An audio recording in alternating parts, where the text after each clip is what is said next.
E a gente vai continuar falando sobre essa revelação, essas todas informações que saíram com a queda do sigilo, a quebra de sigilo determinada pelo ministro André Mendonça, conversando com o professor de Direito Penal da Universidade Federal Fluminense e também do IBMEC do Rio de Janeiro, Taiguara Líbano, chegando aqui ao Expresso.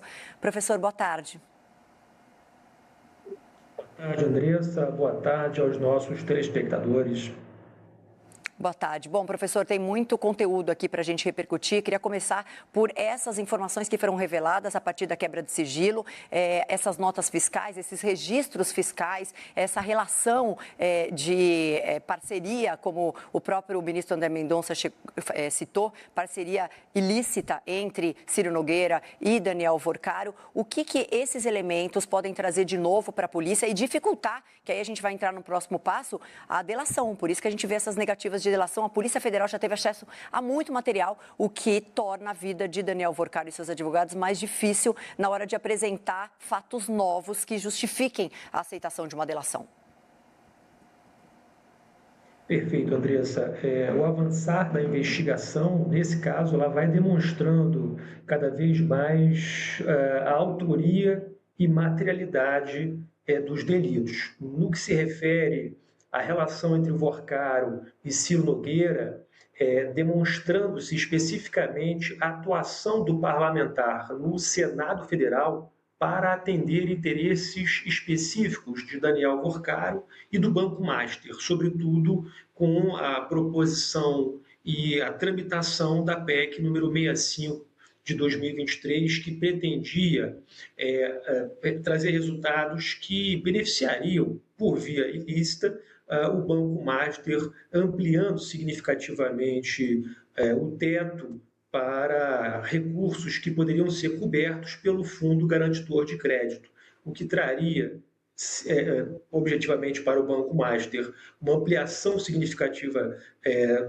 da sua possibilidade de angariar recursos, demonstrando uma união de desígnios entre Daniel Worcaro e Ciro Nogueira, que poderiam, a partir desses elementos de informação, demonstrar materialidade no que se refere ao crime de corrupção passiva por parte do senador Ciro Nogueira, porque a tipificação desse delito, Andressa e nossos ouvintes, do crime de corrupção passiva pressupõe que algum agente público deixe de praticar um ato de ofício ou pratique um ato contrário ao que deveria praticar para beneficiar de forma ilícita uma outra pessoa. No caso, Daniel Worcaro, que responderia, em razão dessa conduta, pelo crime de corrupção ativa.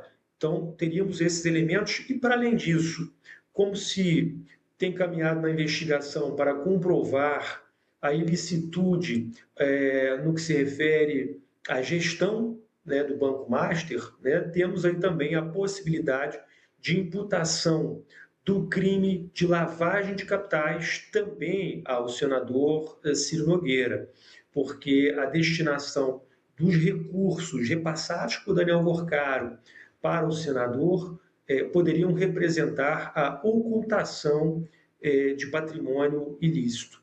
Então, além disso, a possibilidade que teria a Polícia Federal e o Ministério Público Federal de vislumbrar também Ciro Nogueira como integrante da organização criminosa da qual Worcaro e outros investigados são considerados integrantes. Então, é um material probatório importante e que pode ter implicações muito sensíveis para a continuidade dessa investigação.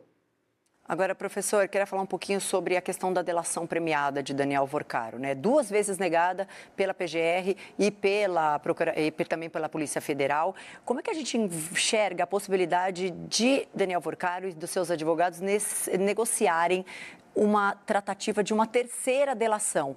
Como é que a gente vê um desgaste nessa relação, né, ao longo desses meses, de tentativas de um acordo para que essa delação seja aceita, com informações que, segundo a Polícia Federal foram omitidas por parte da defesa de Daniel Vorcaro, supostamente, inclusive, aguardando o resultado do pleito eleitoral para saber quem poderia beneficiá-lo lá na frente. Como que a gente enxerga uma possível entrega de uma terceira delação e a chance disso ser aceito, independentemente do que tiver dentro desses documentos? Perfeito, Andressa. O Instituto da Delação Premiada, ele pressupõe que seja estabelecida uma relação de confiança entre o investigado e os órgãos de persecução penal, no caso a Polícia Federal e o Ministério Público Federal. Porque esse instituto só tem um objetivo, que os órgãos de persecução possam ter mais êxito na condução da investigação do que já teriam caso não houvesse a delação premiada. Então, se o investigado Daniel Vorcaro, caso ele não colabore trazendo elementos novos, indicando outros agentes, fatos novos que são desconhecidos por parte da Polícia Federal e do Ministério Público Federal, naturalmente que haverá a percepção de que a celebração dessa colaboração premiada não faz sentido, porque ela não traz elementos que tragam robustez para a investigação, para além daquilo que os órgãos de investigação já conseguiram arrecadar a partir das medidas cautelares que foram implementadas, a busca e apreensão, as quebras de sigilo telefônico e telemático.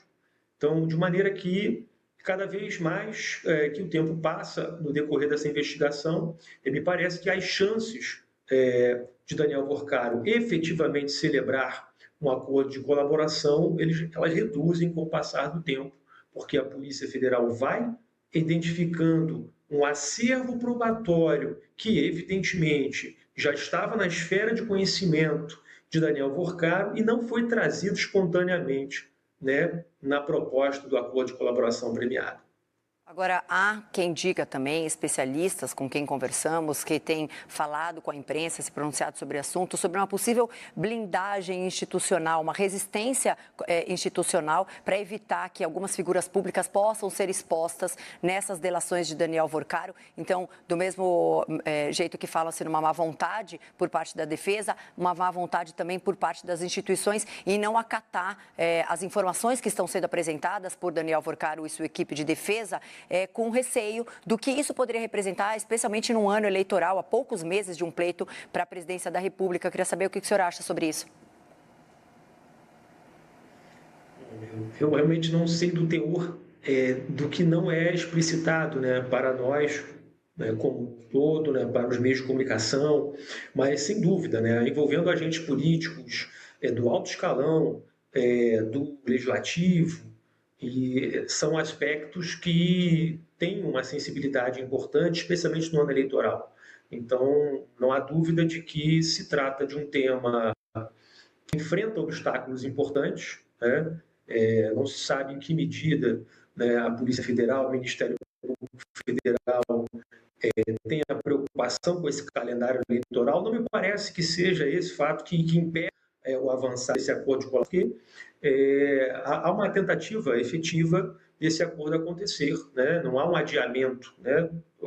Poderia haver uma tentativa de realizar outras diligências e pensar no acordo para daqui a alguns meses, por exemplo. E não me parece que é isso, né? Agora, sem dúvida, né, os fatos aqui são muito sensíveis, são muito graves. Há fatos que mencionam ministros do Supremo Tribunal Federal, escritórios vinculados a familiares de ministros, né, parlamentares presidenciáveis, com um relevo importante no nosso Senado Federal.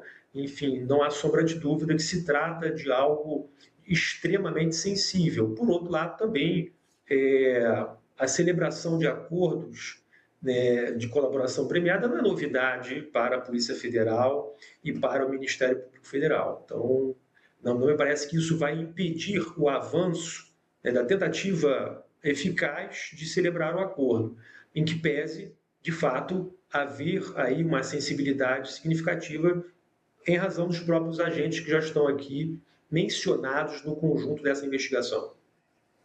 Tá certo, professor. Obrigada pela sua participação. Excelente tarde para o senhor. Muito obrigado, Andressa. Boa tarde a todos. Valeu.